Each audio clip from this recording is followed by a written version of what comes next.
성품. 그게 이제 내면이잖아요. 내면이 중요한 거죠. 오하이오주에 하이렘이라는 소년이 살았습니다. 아버지가 술주정꾼이에요. 이 하이렘 아들을 제대로 사랑은 안 해줘요. 하찮게 생각을 해요. 완전히 찬밥 덩어리예요. 그러면 적어도 어머니라도 아들에 대해서 관심과 애착을, 사랑을 보여줘야 되잖아요. 그래야 이 가슴에 구멍이 뚫리지 않겠어요? 구멍이 뚫리지 않고 살 수 있지 않겠어요? 근데 어머니 역시 아들 성장에 전혀 관심이 없어요. 귀찮은 거예요. 그래서 이 귀찮은 아들을 어떻게 할까 하다가 양육을 안 하려고 어린 나이에 강제로 육군 장기 사관학교에 보내버렸습니다. 뭐 일주일 갔다 오고 일주일 갔다 오는 게 아니에요. 그냥 아예 보내버렸어요. 근데 이 하이렘이요, 참 성품이 좋아요. 그런 부모를 원망하지 않아요. 나는 버림받은 인생이야. 난 부모에게도 이렇게 찬밥이고 막 원망하면서 반항하면서 그렇게 살질 않아요. 정말 최선을 다해서 공부를 해요. 실력을 갈고 닦아요. 성품이 좋죠. 이를 갈아도 될 처지인데. 이 하이렘은요, 사관학교에서도 놀림을 당합니다. 왜냐하면 키가요 굉장히 작아요. 그 당시 평균 미국 사람들의 키에 턱없이 못 미치는, 그래서 난장이 취급을 받는, 작아도 너무 작은 거예요. 또한 사관학교 입학 때 학교 측의 실수로 이름이 율리시스라는 이름으로 잘못 올라갑니다. 원래 이름은 하이렘인데 참 억울하고 분동 터질 일이 계속 생겨요. 근데 이런 거 가지고 막 적개시급을 느끼면서 세상을 향해서 공격적인 자세를 가지고 그러질 않아요. 뭐 그럴 수 있지 생각하고요, 열심히 실력을 닦아요. 열심히 공부를 해요. 꿈이 있어요. 꿈이 뭐냐? 장군이 되는 거예요. 나는 위대한 장군이 되고 말 거야. 대단하죠? 그 키도 작은 몸으로. 그런 외모로 장군 되기 힘들거든요. 아니나 다를까 학교를 졸업했는데 그 신체적인 왜소함 때문에 키가 너무 작다는 거예요. 그래서 너는 장교로서 자격이 안 된다고 부적격 판단을 받고 다른 친구들이 다 장교로 임관을 하는데 요 하이렘만 탈락을 해버렸어요. 장교도 못 되는데 무슨 장군이 됩니까? 다 물고 건너갈 수밖에 없는 일이죠. 그런데요, 성품이 좋아요. 계속 성품 얘기를 하잖아요. 보통 요 정도쯤 되면은요, 진짜요, 이 마음속에 분노가 꽉 차게 됩니다. 사이를 해서 적대심이 꽉 차게 됩니다. 내가 흙수 줘라 이거지? 그런데 그러지를 않아요. 미국 남북 전쟁이 발생을 합니다. 군인이 모자라요. 군인이 모자라니까 사관학교 나온 사람 너 장교로 복귀해라. 그래서 이제 장교로 언거결에 가게 된 거예요. 근데 가서 보니까 그동안에 원망만 하지 않고 적개심만 가지고 분노로 이만 갈지 않고 실력을 닦았잖아요. 그 실력이 발휘되기 시작을 하는 거예요. 여러분 잘 들어요.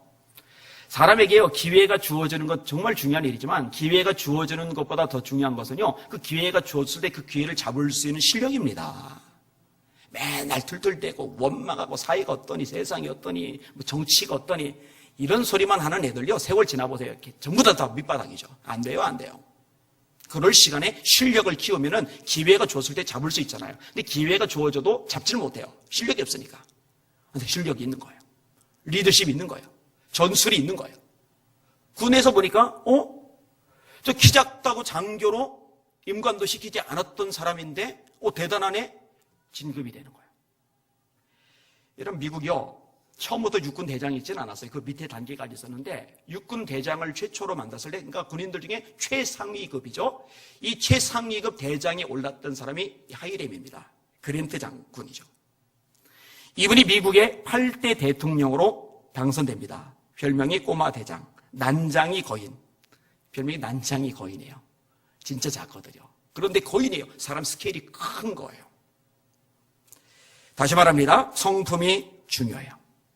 여러분이 성품이 잘 다듬어지시길 주님의 이름으로 축원합니다. 원망, 불평, 짜증, 신경질, 신세 타령 맨날 그러고만 있어 보세요. 남는 거 아무것도 없어요. 세월 지날수록 인생 지을수록 망가지는 인성 외에는 남는 게 아무것도 없어요. 그러지 마세요. 특별히 오늘 본문에 보면요, 예수 믿는 사람, 그리스도인이 옷 입어야 될 5가지 성품을 이야기를 해주고 있어요. 그리스도인이 옷 입어야 될 게 뭘까? 양복, 와이셔츠, 속옷, 원피스, 바지. 그런 걸 말하는 게 아니에요. 성품을 이야기를 하고 있는 거예요. 자, 일단 정체성에 대한 언급이 12절 앞부분에 나오는데 같이 한번 읽어볼게요. 시작. 그러므로 너희는 하나님이 택하사 거룩하고 사랑받는 자처럼. 세 가지 용어가 나오는데 택하사가 중심 구절이고 나머지 거룩하고 사랑받는 자처럼이 이 택하사에 걸리는 구절입니다. 근데 나란히 설명을 할게요. 먼저 저와 여러분의 특징이 나오는데 어떤 특징이냐? 하나님이 택하셨다라는 거예요. 따라합시다. 나는 하나님이 택한 사람이다. 여러분 감사하시길 바랍니다. 여러분 누가 택했느냐? 이거는 굉장히 중요하잖아요. 요즘 배너가 재개봉됐어요. 저는 옛날 나왔던 영화 배너를 칼라로 색을 칠해서 다시 한 줄 알았더니 그게 아니라 새로 영화를 찍었나 보더라고요. 이 배너가 나왔을 때 아카데미상을 7개를 받았어요. 여러분 영화 중에 아카데미상 7개 받은 영화 없죠? 이 배너는 정말 대작 중에 대작입니다. 이 배너의 유래도 아주 감명 깊잖아요. 루 월리스라는 분이 썼죠. 이분이 원래 무신론자입니다. 그래서 예수님을 실컷 조롱하려고 그 조롱하는 소설을 쓰려고 성경을 읽은 거예요. 왜냐하면 자료가 있어야 소설을 쓸 수 있으니까. 근데 성경을 한 번 읽고 두 번 읽고 하다가 무릎을 꿇었어요. 그리고 고백합니다. 예수님 당신은 나의 주님이십니다. 무신론자가. 그리고 나서 쓴 소설이 배너고 이 배너가 영화로 만들어서 하여튼 세계적인 히트를 쳤었죠. 이게 다시 개봉이 되었어요. 우리 작은 아들이 친구들하고 가서 본다고 그러는데 아주 탁월한 선택을 했다고 생각을 해요. 이런 거 가서 보면 좋겠어요. 거기 보면 배너가요. 총독에게 해군 제독에게 선택을 받아요. 그래서 양자가 됩니다. 반지를 선물로 받아요. 이 반지는 총독의 아들이라는 증거입니다. 그 다음부터 아무도 못 건드려요. 다 그 속에 숨기고 들어가요. 왜요? 제독이 택했거든요. 누가 택했느냐? 중요한 거죠. 여러분 에스더는 왕이 택했잖아요. 왕이 택하니까 왕비가 돼요. 그죠? 여러분 누가 택했느냐에 따라서 위치가 달라지는 거예요.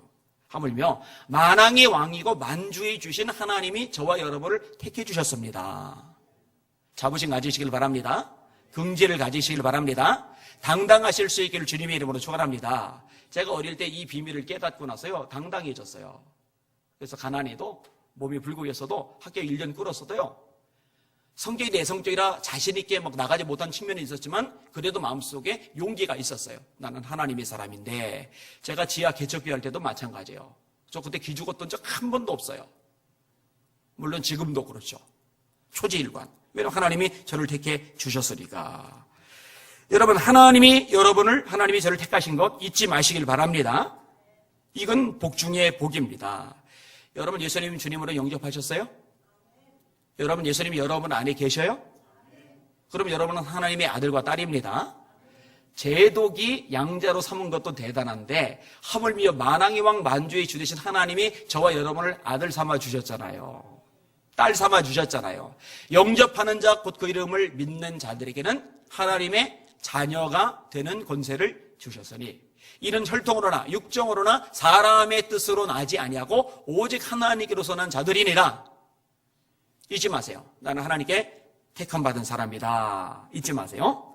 그 다음에 나오는 것이 이제 거룩한 자예요. 거룩한 자. 근데 이제 헷갈리는 부분이 있는데요. 정말 나는 거룩한 자인가? 근데 거룩하지 못할 때가 있거든요. 죄 속에 뒹굴 때가 있거든요. 내 마음의 생각을 들여다보니 미움이 있어요. 내 마음의 생각을 들여다보니 음란해요. 내 마음의 생각을 들여다보니 때로 탐심이 나를 지배해요. 내 마음의 생각을 들여다보니 때로 마음속에 새까만 게 꽉 차 있어요. 생각만 그래요? 이게 참 문제, 이게. 이 주책덩어리예요, 이게. 해서는 안 될 말 많이 해요. 행동도 역시 마찬가지고. 근데 여러분 기억하세요. 예수 그리스도께서 여러분 안에 계시다면, 다시 말해 여러분이 예수님을 여러분 인생의 주님으로 영접하셨다면 여러분은 하나님 앞에서 거룩한 자입니다. 신분적인 면에서, 의미적인 면에서. 여러분 거룩이라고 할 때요. 이 거룩은요. 분리했다는 말 또는 구별했다는 말이 있어요. 여러분 이 교회 안에서 쓰여지는 물건들을 성물이라고 합니다. 성물. 성이 거룩할 성자죠. 물건이 물건 물자죠. 왜 거룩한 물건이라고 합니까? 재질이 달라서가 아니죠. 값이 비싸서가 아니죠. 하나님 앞에 드려졌고 하나님 앞에 쓰이기 때문에 거룩하다고 얘기를 하는 거예요. 여러분 저와 여러분을 지칭하는 중요한 용어가 있잖아요. 성도. 어떤 분은 그래요. 성도란 말 자기 싫다고. 집사도 아니고 권사도 아니고 장로도 아니고 성도가 뭐냐고, 성도가. 근데 되게 무식한 말인 거 아시죠? 성도란 말이 나쁜 말이 절대로 아니에요. 성도님 할 때 이 성도란 말은 굉장히 영광스러운 말이에요. 그 성이 거룩할 성자, 도자가 이 무리 도자죠. 거룩한 무리, 거룩한 백성. 그런 의미를 가지고 있어요. 이것이 하나님 앞에 구별되었기 때문에 그런 의미를 가지고 있는 거예요. 이게 1차적인 의미, 하나님의 인정의 차원입니다. 그 다음에 2차적으로 우리의 목표로서의 차원이 있는데요. 저와 여러분이 구원받아서 정말 하나님의 아들과 딸이 되었다면 실질적으로 거룩한 사람이 되기 위해서 성장해 가야 돼요. 이것을 성화라고 합니다. 다른 말로 성결이라고 이야기를 합니다. 따라합시다. 내가 거룩하니 너희도 거룩할지어다. 너희를 부르신 거룩한 자처럼 너희도 모든 행실에 거룩한 자가 되라. 기록하였으되 내가 거룩하니 너희도 거룩할지어다 하셨느니라. 데살로니가서 4장 3절입니다. 하나님의 뜻은 이것이니 너희의 거룩함이라. 하나님의 뜻이 명확하게 나오는 구절이 몇 개 있어요. 항상 기뻐하는 거, 쉬지 말고 기도하는 거, 범사에 감사하는 거. 항상 기뻐합시다. 쉬지 말고 기도합시다. 범사에 감사합시다. 이거 하나님의 뜻이거든요. 하나님 제가 어떻게 살까요? 주님 뜻이 뭡니까? 그거 물을 필요도 없어요. 사실은요. 내가 기뻐하며 사는 거예요. 항상 범사에 감사하며 사는 거예요. 그냥 쉬지 말고 기도하며 사는 거예요. 범사에 감사하며 사는 거예요. 가운데 쉬지 말고 기도하라고 있죠. 왜냐하면 쉬지 말고 기도해야 항상 기뻐하는 것도 범사에 감사하는 것도 가능한 힘을 얻거든요. 그 다음에 또 하나가 하나님의 뜻은 이것이니 너희의 거룩함이라. 거룩하게 살라는 거예요. 이렇게 점점 주님을 닮아가는 삶의 모습을 드러내는 것, 이게 하나님이 원하시는 거죠. 그 다음에 세 번째가 사랑하신 자예요. 여러분, 저와 여러분은 하나님의 사랑을 입은 자들입니다. 사실요, 어릴 때 사랑을 많이 못 받으면요, 아까도 말했듯이 가슴에 구멍이 뚫려요. 힘들어요. 그 어머니 사랑도 중요하지만 아버지 사랑도 참 중요해요. 아버지 사랑도 참 많이 받아야 돼요. 근데 저는 이제 아버지 사랑은 잘 못 받았어요. 근데 이제 아버지 사랑을 못 받아서 뚫렸던 구멍을 하나님 때문에 회복을 했어요, 제가. 지금은 이제 제가 어떤 열등감, 자격지심, 이렇게 구멍 뻥 뚫린 거, 이 상태가 아니에요. 이제 메꿔줬어요. 시간이 좀 걸리기는 했어요. 여기는 여러분들도 마찬가지입니다. 때로는 아버지, 때로는 어머니 사랑을 혹시 못 받았을지 몰라도 하나님의 사랑이 우리 마음 가운데 부은 바 되미니 그 사랑으로 채우심을 받을 수 있기를 주님의 이름으로 축원합니다. 성경은 말씀합니다. 하나님이 세상을 이처럼 사랑하사 독생자를 주셨으니 이는 저를 믿는 자마다 멸망치 않고 영생을 얻게 하려 하심이니라. 여러분, 하나님이 사랑하신다는 거예요. 우리가 아직 연약할 때에 그리스도께서 우리를 위하여 죽으셨도다. 의인을 위하여 죽는 자가 쉽지 않고 선인을 위하여 용감히 죽는 자가 혹시 있거니와 우리가 아직 죄인 되었을 때에 그리스도께서 우리를 위하여 죽으심으로 하나님께서 우리에게 대한 자기의 사랑을 확증하셨느니라. 여러분, 주님이 여러분을 사랑하십니다. 여러분을 사랑하시는 증거가 뭐예요? 십자가입니다. 예수님께서 우리 죄를 위해서 죽으심으로 하나님께서 우리에게 된 자기의 사랑을 확증하셨대요. 예수 믿는 여러분들, 이거 잊지 마세요. 여러분, 하나님의 사랑 그 가운데 머물고 계시는 겁니다. 누가 우리를 그리스도의 사랑에서 끊으리요? 환난이나 곤고나 박해나 기근이나 적신이나 위험이나 칼이랴. 이렇게 된 바 우리가 종일 주를 위하여 죽임을 당하게 되며 도살당할 양같이 여김을 받았나이다 함과 같으니라. 그러나 이 모든 일에 우리를 사랑하시는 이로 말미암아, 누구로 말미암아? 하나님.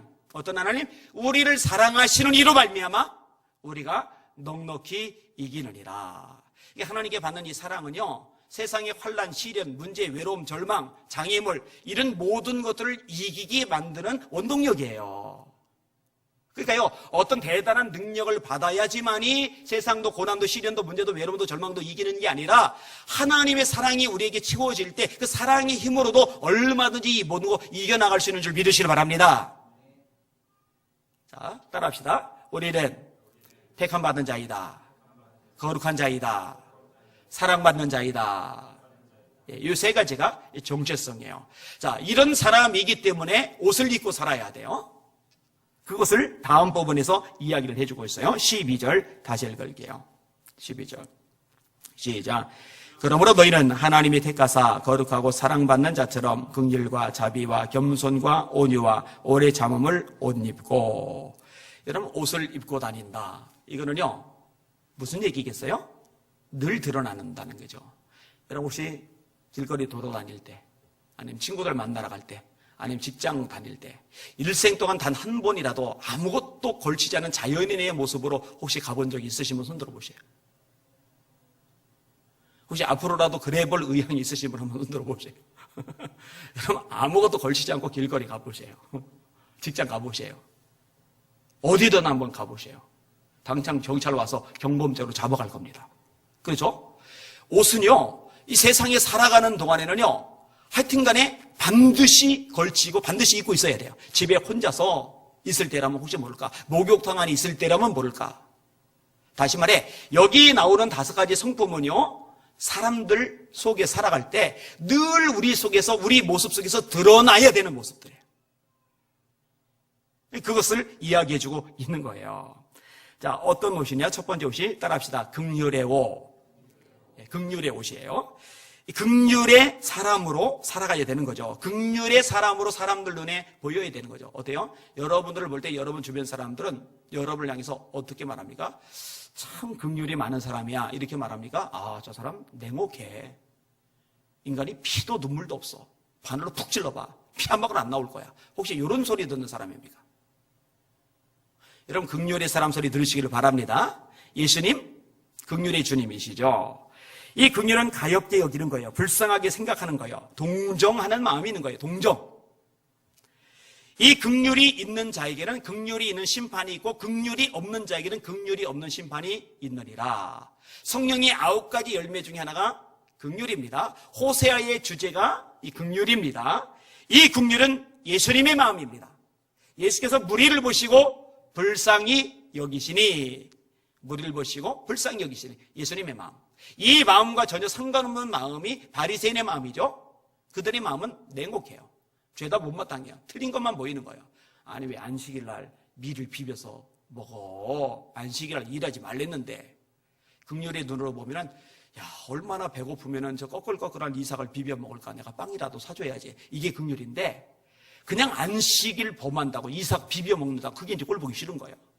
안식일에 손 많은 사람, 손이 뒤틀려서 펴지도 못하고 앉지도 못하고 일도 못하고 얼마나 불쌍해요. 얼마나 비참하게 오래오래 살았어요. 그 사람을 예수님이 고쳐주니까 손이 쫙 펴졌어요. 막 기뻐가지고 빵긋빵긋 웃고 있는데, 이거 보고 긍휼이 있는 사람이, 야, 그동안 너무 힘들었을 텐데 참 잘됐다, 축한다, 이렇게 나올 텐데, 바리새인은요, 그것도 못마땅해요. 아니, 나머지 6일 동안 있는데 왜 안식일에 고침받는 거야? 그러니까 여러분, 긍휼이 있는 사람과 긍휼이 없는 사람은요, 말이 달라요. 보는 눈이 달라요. 서로 볼 때요, 죄다 못마땅한 거, 마음에 안 드는 거, 꼴사나운 거, 이런 게 많이 보이는 사람은요, 주님의 마음이 없는 거예요. 바리새인의 마음이에요. 근데 그걸 좋게 봐주는 거다. 그래, 그럴 수 있지. 얼마나 힘들면, 얼마나 속상하면, 얼마나 지치면 그러겠나. 그래, 내가 더 기도해 주자. 이 주님의 마음입니다. 할렐루야. 이 마음을 가질 수 있기를 주님의 이름으로 축원합니다. 여러분, 여러분의 담임 목사인 제가요, 긍휼이 없다고 생각을 해보셔요. 굉장히 불쌍한 거죠. 근데요, 교회 먼저 믿은 장로님들, 권사님들도 마찬가지예요. 장로님들, 권사님들이 긍휼이 많으면요, 교회가 따뜻해요. 포근해요. 여기는 여러분들 긍휼의 사람 되시기를, 긍휼의 옷을 입으시기를 주님의 이름으로 축원합니다. 자, 두 번째 옷 따라합시다. 자비의 옷. 자, 여기서 이 자비는요, 친절을 의미하는 거예요. 하나님의 인자심을 나타날 때 쓰이는 거죠. 이 친절은 하는 말. 이 말이 친절해야 되겠죠? 근데 여러분, 말은 친절한데, 말은 친절하면서 눈으로 광선 쏴대면 안 되잖아요. 그죠? 말은 친절한데 얼굴 인상이 싸나와요. 그러면 친절로 안 느낍니다. 그죠? 얼굴 표정.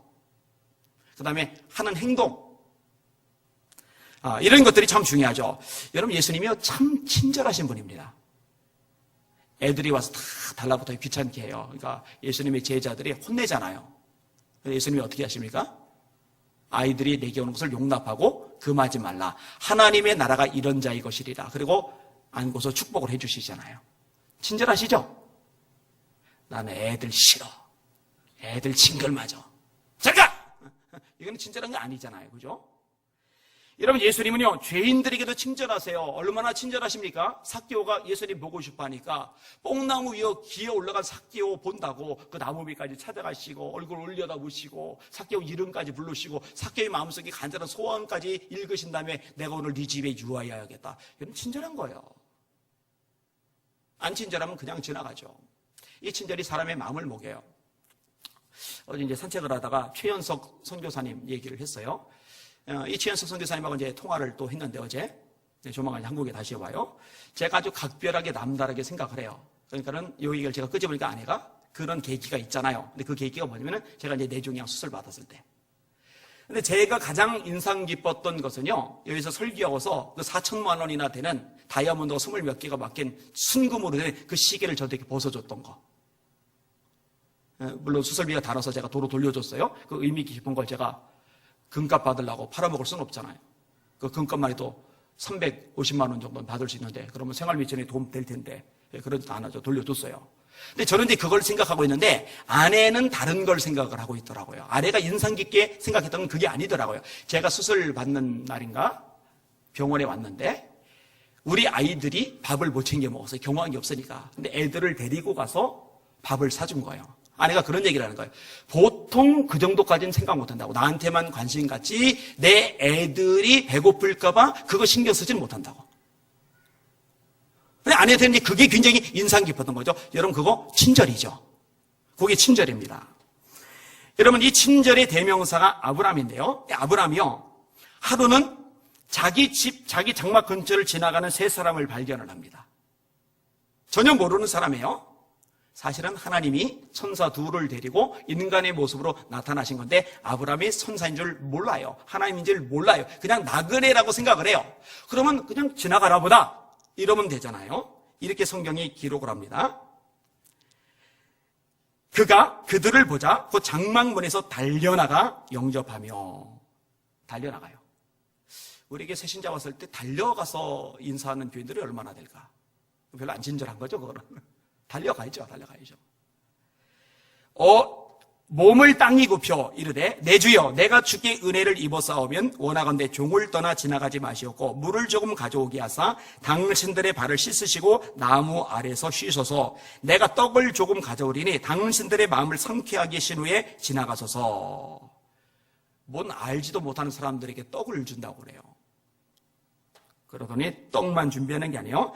아브라함이 극히 장막으로 가서 사라에게 이르되 속히 고운 가루 세 쌀을 가져다가 반죽하여 떡을 만들라. 이 아내 사라도 친절해요. 왜요? 좀 나그네들 지나가는데 좀 음식 좀 대접해 주려고. 아이씨, 나 바쁜 거 안 보여? 나 맨날 피곤한데 왜 지나가는 손님들까지 대접하라고 당신이 알아서 해. 이렇게 안 나오죠? 그래서 사라가 다 그렇게 해요. 그리고 아브라함이 이제 우리 종에게 달려가요. 그래서 기름지고 좋은 송아지를 잡아 하인에게 주고 요리하게 만듭니다. 8절, 18장, 상세히 18장 8절. 아브라함이 엉긴 젖과 우유와 하인이 요리한 송아지를 가져다가 그들 앞에 차려놓고 나무 아래 모셔섬에 그들이 먹으니라. 그리고 자기는 옆에서 이제 시중 들어줘요. 진짜 친절하죠. 근데 여러분, 이 친절은요, 배워요. 아브라함을 롯이 따라다녔잖아요. 나중에 롯에게 하나님의 천사가 나타났을 때 롯이 똑같이 보여요.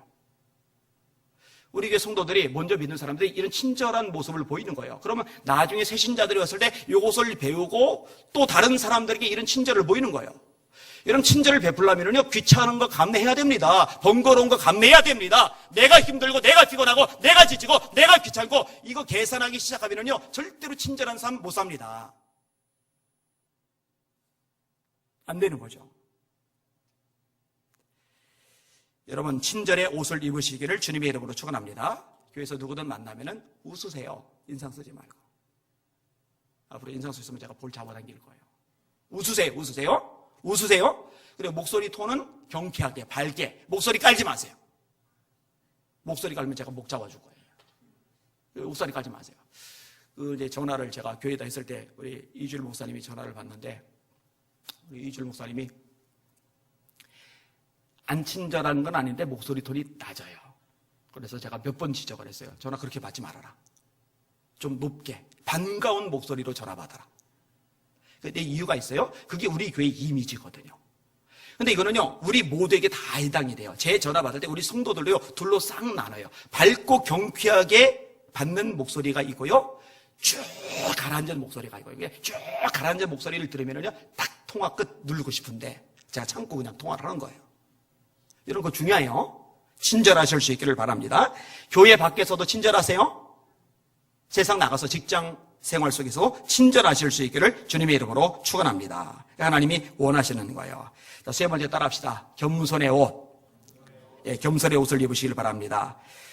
여러분, 예수 믿는 사람들이 예수님 앞에, 주님 앞에서 가져야 될 제사가 겸손이죠. 하나님 앞에서는 교만해봐야 남는 게 손톱만큼도 없어요.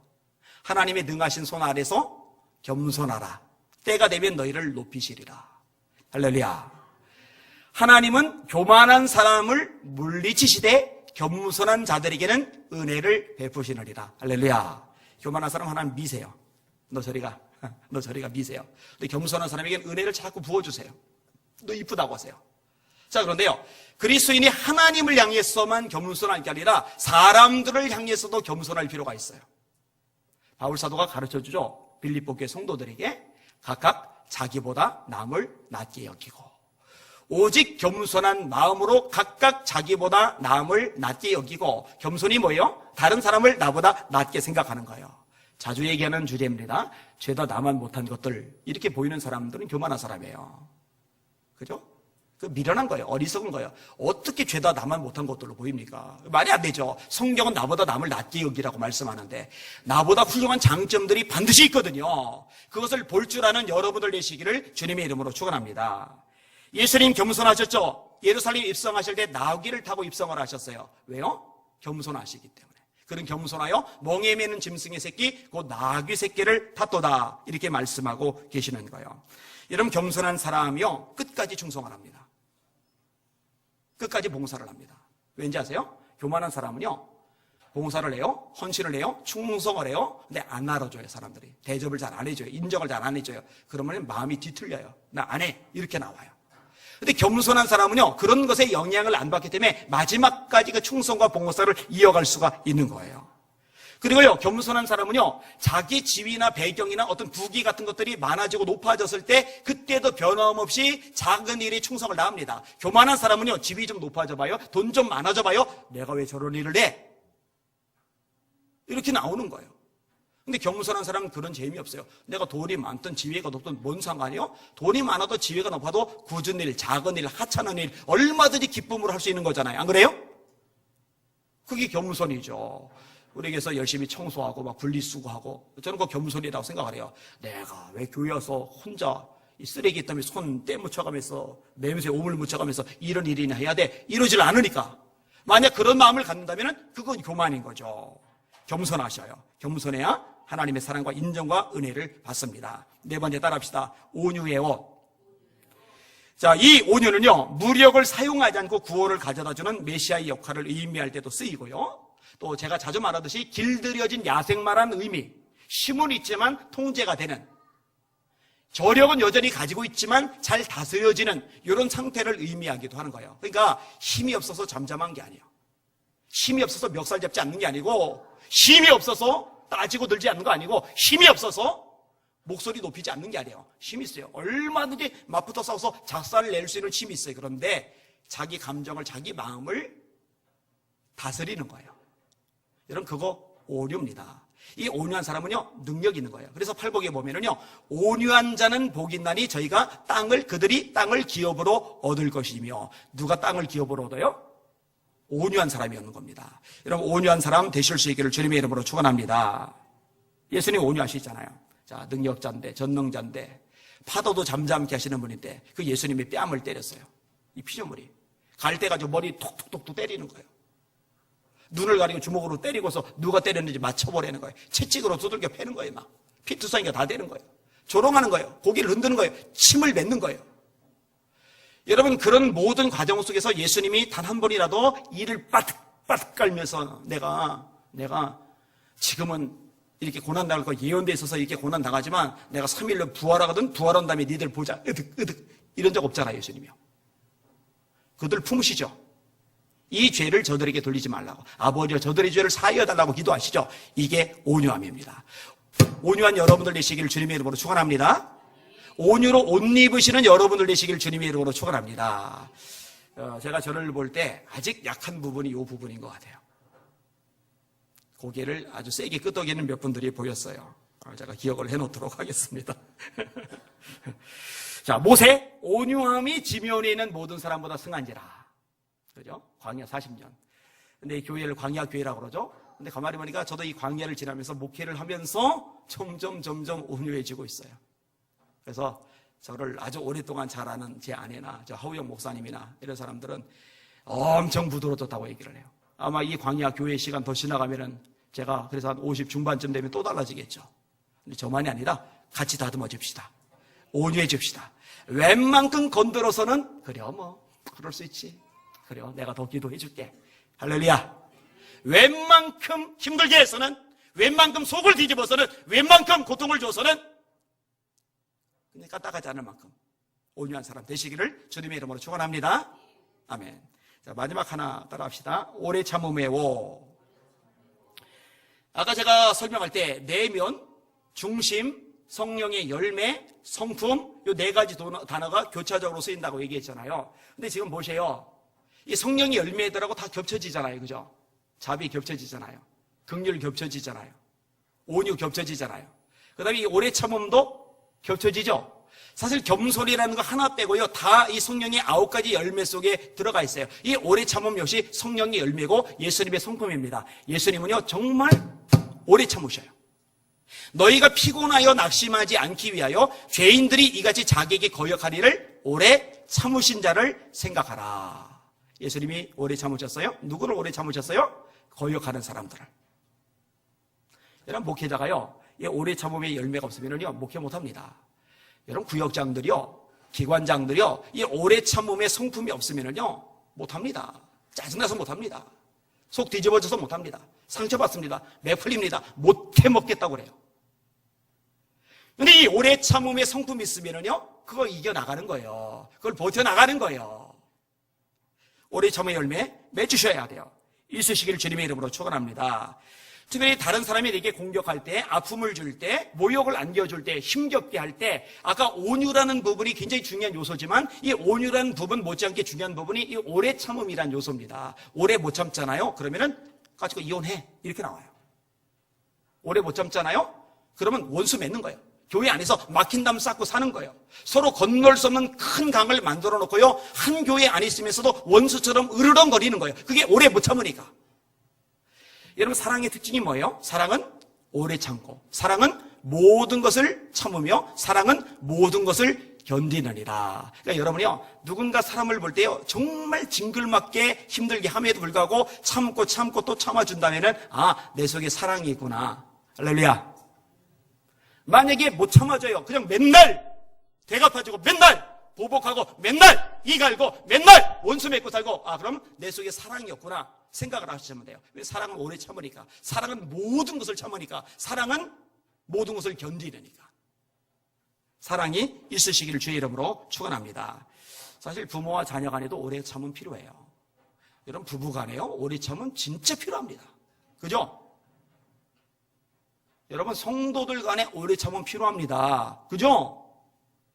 오래 참음 없이 신앙생활 제대로 못해요. 할 수가 없어요. 다 시험 들어버리죠. 오래 참음이 있어야 시험 들지 않고 승리할 수 있는 줄 믿으시기를 바랍니다. 톨스토이 작품 중에 촛불이라는 단편 소설이 있어요. 제정 러시아 때 농노 제도가 성행할 무렵의 이야기를 책으로 쓴 겁니다. 악마 같은 감독 관리일이 있어요. 얼마나 횡포가 심한지 몰라요. 사람을 때려 죽이기도 하고 무고한 사람에게 쇠고랑을 채우기도 하고 농노의 아내를 뺏어서 자기 하녀로 삼아 집안일을 시키기도 합니다.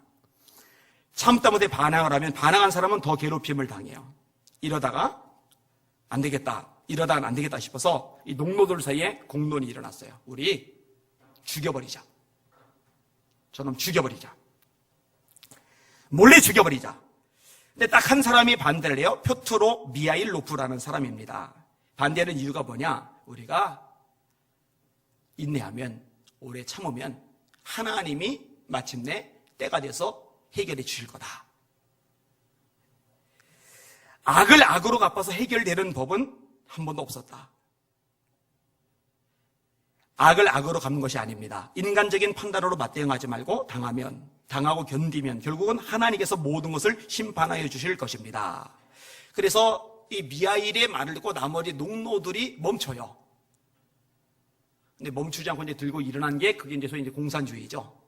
그래서 피해혁명, 1917년 볼셰비키 혁명이 일어나면서 다 죽였잖아요. 북한 역시 공산혁명이 일어났죠. 정말 많이 죽였잖아요. 중국 마오쩌둥 때 얼마나 많이 죽었어요. 그죠? 참 많이 죽었잖아요. 자, 그러다 부활절이 되었어요. 모든 사람이 쉬고 즐기면서 하나님께 예비하고 찬송을 하는 날인데 이 악한 관리는 부활절에도 농노들에게 일을 시켜요. 사람들이 불평하고 원망하고 막 이를 갈고 막 뿌드득 난리가 벌어졌는데 이 미하일을 높은 원이 한마디 불평도 없이 쟁기질을 해요. 이거 쟁기 끄트머리에 촛불을 켜놔요. 그래서 그 책의 제목이 촛불이에요. 이 촛불을 켜놓은 건 뭐냐면은 예배하는 거예요. 땅을 갈면서 예배하는 거예요. 기쁘게 감사함으로 예배하면서 땅을 가는 거예요. 그런데 바람이 불면 촛불이 꺼져야 되는데 이 쟁기가 움직여지면 촛불이 꺼져야 되는데 바람이 불어도 촛불이 켜 있고 쟁기가 움직여져도 촛불이 꺼져 있잖아요. 그러니까 다른 농노들이 보고 와 신기하다 이래요. 이 광경을 악한 감독관이 봤는데 이 감독관도 놀래버렸어요. 그리고 말해요. 내가 졌다. 저놈이 이겼다. 그러다가 말에서 떨어져 그만 배가 터져 죽고 말아요. 이 사건이 있은 후로 농노의 주인은 농노들에게 무리하게 일을 시키지 않았다는 거예요. 이게 이제 촛불이라는 톨스토이 작품 중에 나오는 대목입니다. 여러분 성경에요 이런 말씀이 있어요. 따라합시다. 친히 원수를 갚지 말고 진노하심에 맡기라. 기록되었으되 원수 갚는 것이 내게 있으니 내가 갚으리라고 주께서 말씀하시니라. 여러분 다윗이요 사울 때문에 죽을 고비를 수없이 넘기잖아요. 근데 다윗이 사울을 죽일 기회가 2번 주어집니다. 다윗이 원수 갚아요 안 갚아요? 안 갚죠. 오래 참죠. 누가 그 원수를 대신 갚아주세요? 하나님이 갚아주시죠. 우리 사랑하는 성도 여러분 원수 갚지 맙시다. 원수를 친히 갚지 말고 진노하심에 맡기라. 기록하였을 때 원수 갚는 것이 내게 있으니 내가 갚으리라고 주께서 말씀하시느니라. 이에는 이 눈에는 눈 이라하였다는 것을 너희가 들었으나 나는 너희에게 이르노니 원수를 사랑하며 네가 하는 것만큼 나도 하겠다. 동네 사람들하고 이런 식으로 맞부딪혀 살면 예수 믿는 빛의 모습은 어디 간 거겠어요? 네가 나한테 인사 안 하니 나도 너한테 인사 안 한다. 내가 인사하는데 너 본벌이 고개 돌려서 나 열받게 하고 마음 상하게 하고 그랬지? 나 다시는 너 인사 안 해. 이러면 도대체 뭐예요? 성경은 악에게 지지 말고 선으로 악을 이기라고 그랬는데. 근데 가만 보면은 다 이래 해가지고 상대방 반응에 따라서 완전히 뒤바뀌어 버려요. 오래 참지를 못하는 거예요. 오래 참음의 옷을 입을 수 있기를 주님의 이름으로 축원합니다. 베드로전서 2장이 이렇게 말씀합니다. 부당하게 고난을 받아도 억울한 거예요? 열받는 거예요? 화가 나는 거예요? 근데 부당하게 고난을 받아도 하나님을 생각함으로 슬픔을 참으면 이는 하나님 앞에 아름다우나 죄가 있어 매를 맞고 참으면 무슨 칭찬이 있으리요. 그러나 선을 행함으로 고난을 받고 참으면 이는 하나님 앞에 아름다우니라. 할렐루야. 뭐가 아름다워요? 하나님 때문에 참는 거예요. 하나님 때문에 오래 참아주는 거예요. 내가 인간적으로였으면은 내가 예전 같았으면 당장 요조를 내고 작사를 내고 원수 맺고 얼굴도 안 보고 웃지도 않고 인사도 안 하고 확 지나가 버릴 텐데 하나님을 생각함으로 참으면 아름답대요. 여러분 하나님이 오실 때 아름답대요. 얼굴 이쁜 게 아니에요. 성품이 아름다운 거예요. 그게 그리스도인의 입어야 될 옷이란 얘기죠. 그 옷을 입으실 수 있기를 주님의 이름으로 축원합니다. 말씀을 정리합니다. 자, 정체성 3가지를 말씀을 드렸어요. 뭐였죠? 택하신 자, 거룩한 자, 사랑받은 자. 여러분끼리 시작. 이해가 안 가는 게 왜 말을 오물오물 이렇게 말을 할까? 이거 되게 중요한 요소예요. 제가 이것도 계속 가르쳤는데 새벽에도 여러 차례 강조를 했는데 아멘을 해도 입에서 말을 해도 앉아있을 때도 걸어갈 때도 오물오물 움츠러들면은요 사람 마음도 조금해져요. 꽃점생이처럼 돼버려요. 그건 정말 유익이 없어요. 입을 내세요. 발성을. 소리를 제대로 내세요. 3가지 시작. 아직도 오물오물해요. 오물오물. 입에 엿들 들었나? 다시 시작. 이거 유튜브 올릴 거 생각해 봐야 되겠어요. 뭐 너무 잔소리가 많이 들어가가지고. 자, 그 다음에 5가지 옷 따라합시다. 긍휼의 옷, 겸손의 옷, 자비의 옷, 온유의 옷, 오래 참음의 옷. 이것을 옷 입고라고 되죠. 한번 따라서 같이 해볼게요. 시작. 긍휼의 옷, 겸손의 옷, 자비의 옷, 온유의 옷, 오래 참음의 옷. 자, 저 안 하고 여러분들끼리 시작.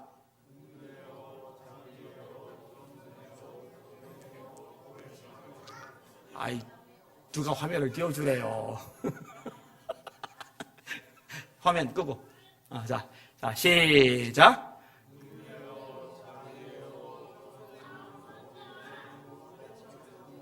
네, 이것으로 옷 입고 세상 사람들 속에 그리스도인의 모습을 보여주는 저와 여러분들 되시기를 예수님의 이름으로 축원합니다. 아멘. 기도하겠습니다. 하나님 아버지, 예수 믿는다는 것, 예수님이 인생의 주인이 되신 그런 삶을 살아간다는 것, 그리스도의 향기를 풍긴다는 것, 그리스도의 편지로 살아간다는 것, 이것이 얼마나 큰 의미가 있는지 잊지 않는 우리 성도들 되게 하여 주시옵소서. 세상 사람들이 예수 믿는 사람 보면서 니들하고 우리하고 차이가 뭐냐 라고 묻는 것은 참 불행한 일이고 비참한 일이고 가슴 아픈 일입니다. 역시 다르구나. 우리가 어둠이라면 너희는 빛이구나 라고 말할 수 있는 우리 예수 믿는 성도들의 삶이 되도록 은혜 베풀어 주시옵소서. 예수님 이름으로 간절히 기도합니다. 아멘. 마라나타.